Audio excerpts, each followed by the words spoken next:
Agora, muito rápido, quero anunciar o penúltimo keynote. Vocês, quem não conhece o Tiago Dias, vai conhecer agora. Tiago Dias é o fundador do Unlock It CEO e alguém que é a razão por que nós estamos cá hoje. Tiago. Exato. Bem, há 18... Eu vou tentar ser rápido. Mas eu sou um storyteller, portanto... vai ser difícil. Bem, há 18... Bem, Tiago Dias, 44 anos, de Lisboa, com esta energia. Portanto, todos os painéis que estão aqui são o reflexo de uma ideia que eu meti na minha cabeça há 3 anos e meio e que iria resolver e que só vou parar quando ficar resolvido, que é sobre... ok. Desbloquear o preço real das transações. Eu há 4 anos, quando entrei no mercado, eu basicamente ia ser pai pela 2ª vez, sou um geek do técnico, sou uma pessoa que também tenho alguns skills de vendedor e, acima de tudo, eu não aceito qualquer tipo de resposta na minha vida. As coisas têm que ter sentido, eu tenho que colocar o meu sentido crítico na resolução de problemas e Portugal vive muito de yes mans e de isto sempre foi assim. E como tal, não, isto não vai continuar a ser assim porque isto é pior para toda a gente. E 10 segundos de silêncio. Porque, na verdade, ninguém ganha com esta opacidade. E quando eu digo ninguém, é ninguém. E, portanto, eu meti mãos à obra e comecei a falar com todas as instituições públicas, porque na minha cabeça, naquela altura que eu vendia a minha casa, eu não percebia porque é que eu não conseguia saber o preço real da minha casa ou de casas parecidas à minha. E, como tal, meti mãos à obra para resolver. Pronto, o que é que faz o mercado ainda resistir à inovação? Eu sou um escritor ávido no LinkedIn sobre este tema, talvez por isso é que muita da gente aqui que já me conhece, portanto estou muito contente.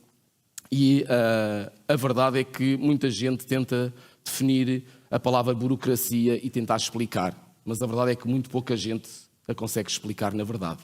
E se nós pensarmos muito bem na forma como os Estados democráticos foram construídos a seguir à Segunda Guerra Mundial, com o problema da centralização da informação, que é ou da descentralização da informação. Naquela altura as pessoas queriam ou diziam que a informação não podia ser centralizada pelas razões que conhecemos, e então o Estado começou a ser organizado de uma forma descentralizada e focada em si mesmo. O que está errado, na verdade, porque o Estado foi criado para servir o cidadão, que somos todos no final de cada dia. Portanto, a mediação, ao final de cada dia, também é cidadão. Os notários também são cidadãos e, portanto, eu decidi, na verdade, desbloquear o preço real das transações em prol de sociedades mais democráticas, mais justas e, acima de tudo, mais transparentes. Porque é aquilo que não acontece hoje em dia. Toda a gente sabe que este mercado é um mercado que é zero transparente. Pronto. Eu fui-me focar como engenheiro na raiz daquilo que eu considero ser a especulação imobiliária. E a especulação imobiliária nós não devemos ter medo de dizer, porque o Estado é um ser dinâmico, na verdade, que vive de muitas instituições, de muitas motivações, muitas delas antagónicas, e que muitas vezes, mesmo que toda a gente esteja de acordo com aquilo que há para fazer, não se consegue fazer. E foi isto que teve aqui nestes 2 últimos painéis, principalmente no primeiro, que foi espetacular, e tenho pena que até o Dr. Isaltino não tenha ficado aqui. Pronto. Para ouvir. E, na verdade, então, o primeiro problema é que este é um mercado que é baseado na troca de papéis. Portanto, isto é papel por todo lado, inclusivamente, eu lembro-me perfeitamente de falar com o Jorge, com o bastonário da Ordem dos Notários, quando eu comecei este projeto, e ele disse: Tiago, isto foi em 2019, e tinha sido aprovada em 2018 a Lei de Branqueamento de Capitais. Ele disse: Tiago, há ali uma oportunidade enorme, porque ninguém está a olhar para aquilo. Portanto, tu vai olhar. Eu, tal e qual como o professor Miguel Pupo Correia, sou engenheiro, por sempre ser de lei zero, não é? E o que eu fui fazer fui estudar as leis, porque eu sou um tipo muito curioso e, portanto, quando não percebo uma coisa, eu vou pôr a minha atividade intelectual toda lá, enquanto não consegui explicar detalhadamente como estou a fazer aqui. De uma forma simples, tentando ser em 10 minutos, Leite. Pronto. Qual é que é? Eu meti a minha casa à venda, meti a casa no Idealista, Portanto, fui eu, na minha ingenuidade, meter a casa no Idealista. O que é que aconteceu? Fui atacado por mediação. Portanto, nenhum comprador vai ao Idealista. Quer dizer, é raro. O que nós vamos receber são agentes. E antes disso, eu tinha que encontrar o preço da minha casa. Então agora vou fazer uma pergunta. Não quero a vossa resposta, cada um responde para si, depois eu digo uma estatística. E depois as pessoas pensam o que têm para pensar, que é, cada um de vocês quer saber o preço da vossa casa nesta altura, e eu tenho sempre aquela... Eu estou em jantares e o meu amigo diz-me, agora a minha casa vale 1 milhão. Como se ele tivesse ficado rico de ontem para hoje, não é? Está bem, mas e se tu venderes isso? Vais ter a mesma casa com a mesma qualidade ou vais gastar o mesmo dinheiro? Isso é uma falácia, na verdade, não é? Ele vai vender e depois, se quer comprar a mesma zona, manter a mesma qualidade de vida, vai estar a pagar o mesmo valor. O que é que acontece aqui? Acontece que em Portugal, e agora eu vou mudar a estatística, não é? No mundo inteiro, porque este problema passa-se invariavelmente em 90% dos países, não se passa em Espanha, não se passa no UK, não se passa na Austrália, não se passa na Estónia, porque eu também sou um estudioso do governo digital pelo mundo fora, o que me permite também fazer este projeto, na verdade, não se enganem. Pronto, portanto, na verdade, ninguém tem hipótese de saber o preço real da sua casa. O que é que seria isto? Na minha cabeça. Seria uma coisa tão simples que era, nós vamos a um site, um cidadão, não é? E eu coloco o nome da rua, a tipologia e eu mostro-lhe um conjunto de pontos ao longo dos últimos 12, 24 ou 36 meses. E as pessoas vão conseguir saber que, naquela rua, não é? Foram vendidos 9 T3, 9 T2, 9 T1s nos últimos 12 meses, nos últimos 24. Nós até conseguimos saber se há mais apetência ou menos apetência naquela zona.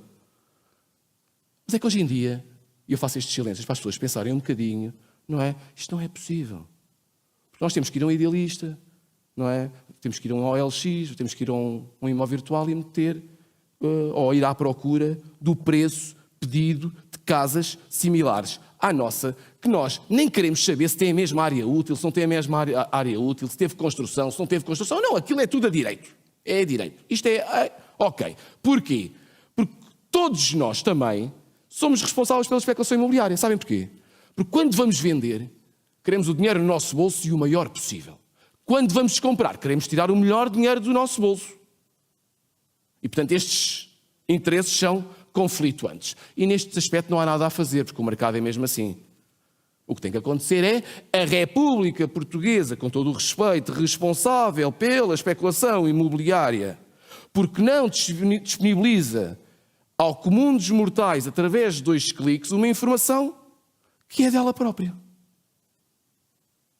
Isto não é só em Portugal, portanto não vamos estar aqui a demonizar como toda a gente faz. Isto é uma questão mundial, o que ainda me dá mais força e mais empenho para aquilo que eu faço diariamente. Porque sei que o impacto, e reparem bem naquilo que eu vou dizer, eu sou engenheiro, os números têm importância.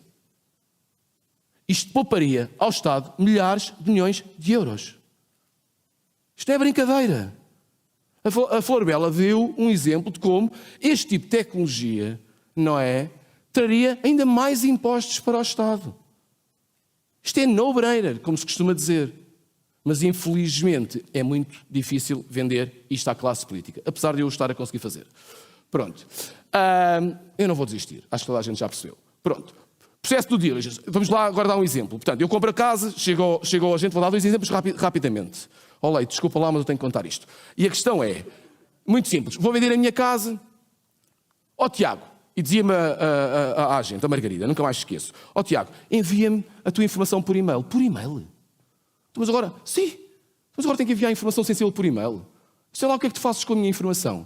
E agora eu imagino, isto no arrendamento ainda é pior, porque no arrendamento em Lisboa, as casas que eu andava à procura, havia 30 pessoas à procura. Aquilo era open day, que o agente não saía de casa. Então o que é que acontecia? Eu via a casa, gostava da casa, Tiago envia-me uma proposta por e-mail.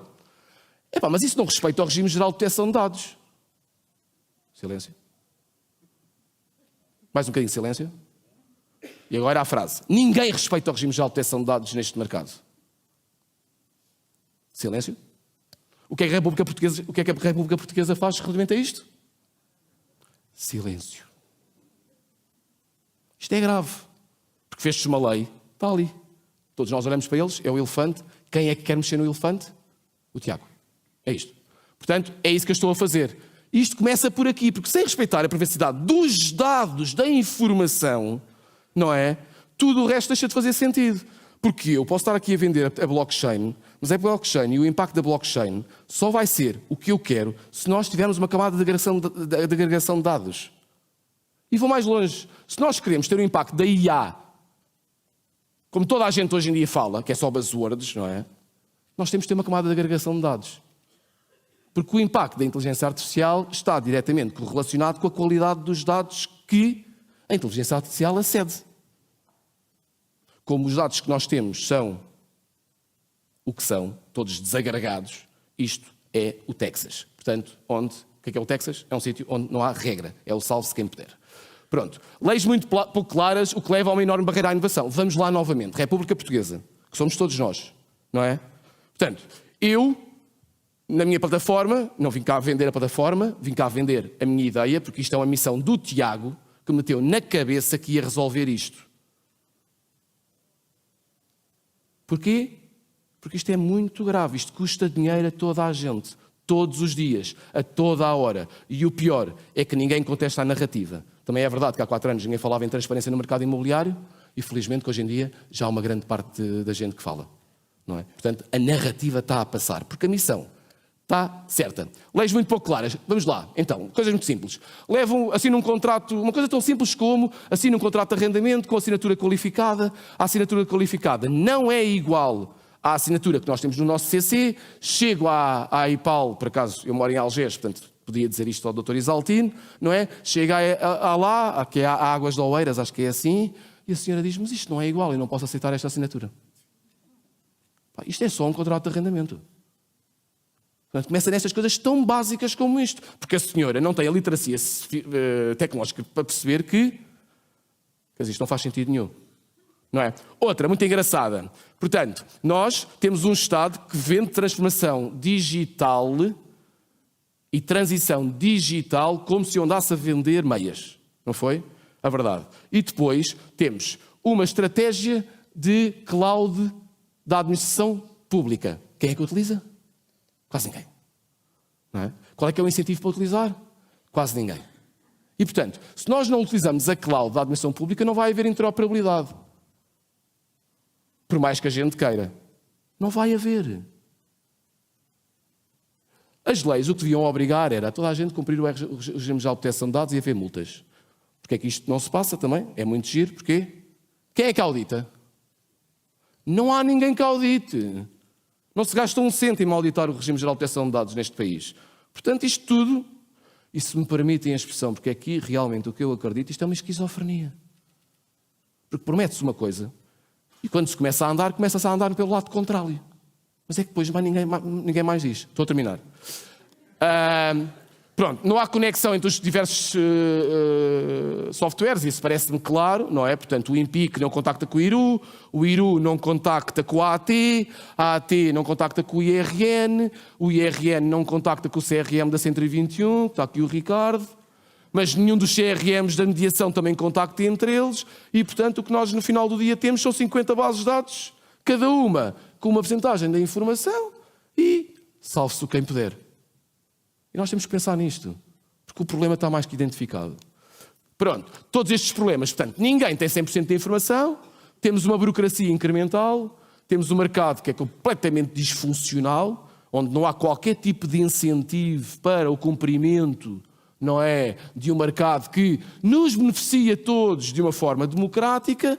Temos taxas de transações mais elevadas. Porquê? Porque as pessoas deviam estar a pagar, na minha opinião, que é para aí que a mediação vai evoluir, uma consultoria financeira, por aquilo que disseram, não é? Porque Portugal, infelizmente, tem uma iliteracia tecnológica e financeira enorme. Mas não.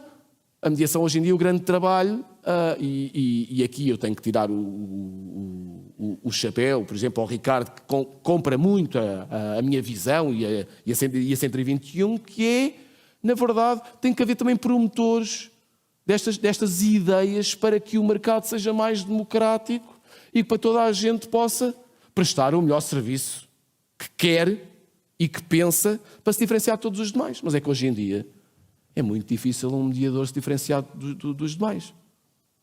toda esta esquizofrenia. Pronto, um aumento dramático nos casos de fraude. Só dizer isto, desde 2018 que a quantidade de casos no imobiliário aumentou 50%. Não foi 1%, foi 50%. Isto explica-se de forma muito rápida. Porquê? Porque as pessoas cada vez mais têm que utilizar sistemas digitais, mas é que não têm os skills. E, portanto, os hackers, já se sabe, ou as pessoas mais criativas, depois fazem o resto. Pronto, termino aqui com 3 coisas.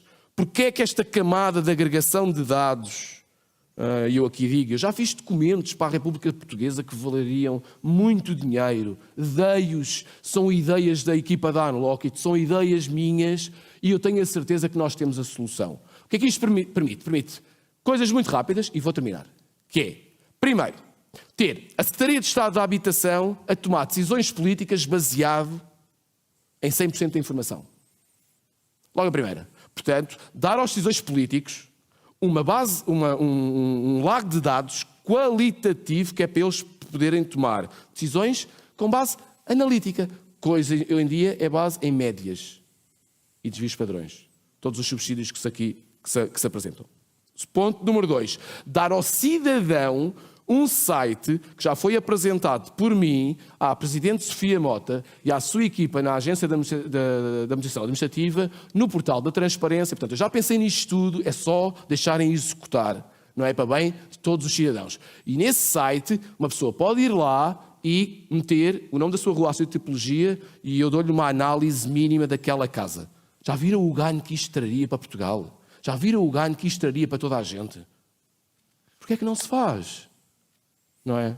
Ninguém consegue perceber. Depois, criar uma estratégia de interoperabilidade em todas as instituições públicas. O que é que isto iria criar? Que o Estado passaria, e sim, a vender dados agregados, mas desta vez com qualidade, para cada um dos stakeholders do mercado. E no real estate, o que não faltam são stakeholders que têm interesse em ter dados de qualidade. Portanto, aqui está mais milhões de euros. E sim, estou a falar em milhões. Inclusive de valor. Pronto. Portanto, obrigado. Desculpem lá. Eu ficava aqui a falar mais 2 horas e não me deixam.